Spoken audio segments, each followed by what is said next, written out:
Okay, I'm just going to give some quick thoughts on the Israel versus Hamas conflict going on over there. I'm not Israeli. I'm not Jewish. I'm not Palestinian. Um, I really have no interest in what's going on over there.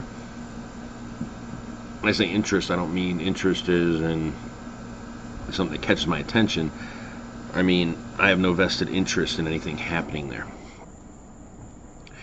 But I'm a student of history, I'm a student of politics, and the whole situation's a clusterfuck.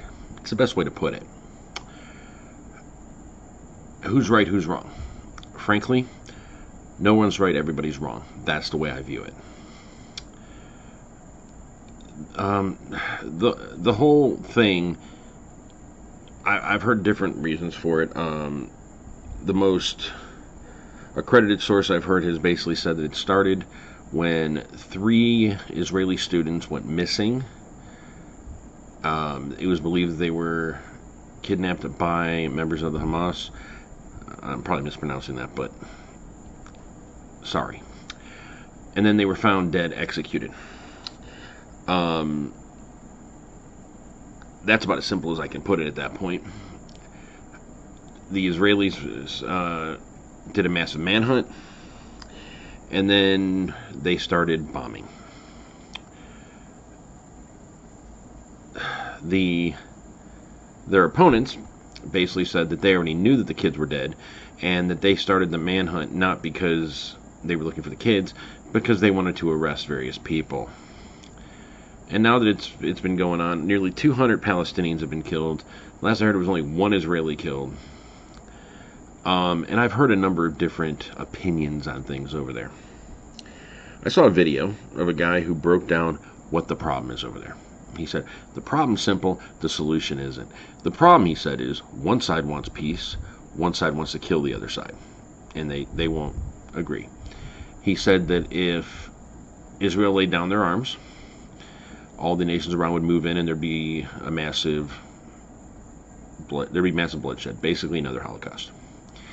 He said that if the others laid down their arms, there would be peace. I'm going to call bullshit, because you don't launch a bombing campaign that kills almost 200 people unless you're the aggressor. Murder is not justified in self-defense when you're on the offensive.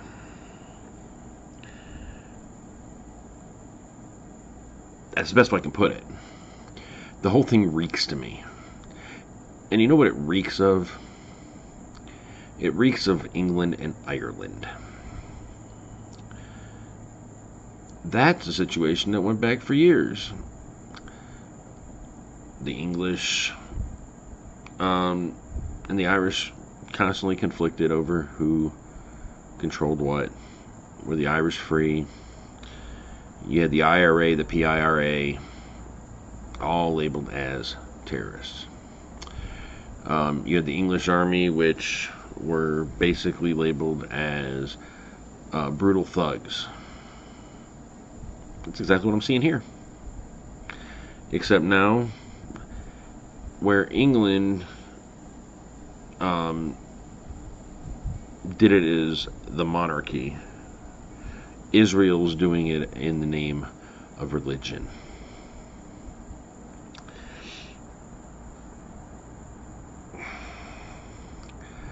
I have Jewish friends. I don't know if I have any Palestinian friends. I really don't.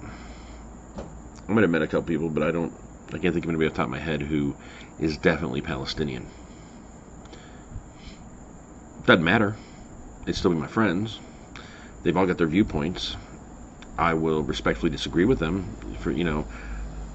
Most of them I've heard support these actions. One of the biggest arguments is there's never been a Palestinian state. What's your frickin' point? There was never, an American state before we took this away from England. That whole region is a clusterfuck of religions, ideals, and it seems like there's never going to be an end to the fighting. You can't sit there and label one to be the martyr peace lovers that people are trying to make Israel out to be. If Israel was so fucking benevolent, the Mossad would not actually have the reputation it does. There wouldn't be rumors that their nuclear material was stolen from us.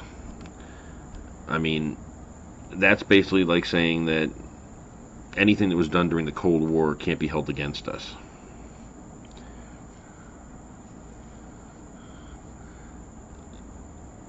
Take off the rose-colored glasses, people. Look at it with that third-person view. It's another form of carnage being allowed to happen out there. It's like Rhodesia. It's like Somalia. But I'm going to be offensive by saying that because those are third world. Israel doesn't consider themselves third world. Palestinians don't want to be compared to a lesser people. Wow. Middle Eastern Aryans. That's what I'm seeing. On both sides. You don't like what I'm saying? Disagree with me. Rebut me. Prove me wrong. You really can't, because as long as there's bombings, as long as there's tanks, as long as there's terrorist activity, my opinion is right. But it's an opinion. Because it can be proved wrong, and it belongs just to me. I'm sure there's others that might share elements of my opinion. And I'm sure there's people who are going to be outraged by what I said, and they're going to hate me for it. I accept that. Because hearing the truth is a brutal thing. That's all I got for now. I mean, the whole situation disgusts me. Grow up, people. That's what it comes down to. Grow up and move into the 21st century. Because you're living in the 15th. Peace out, people. That's probably the wrong closing for this little discussion. So...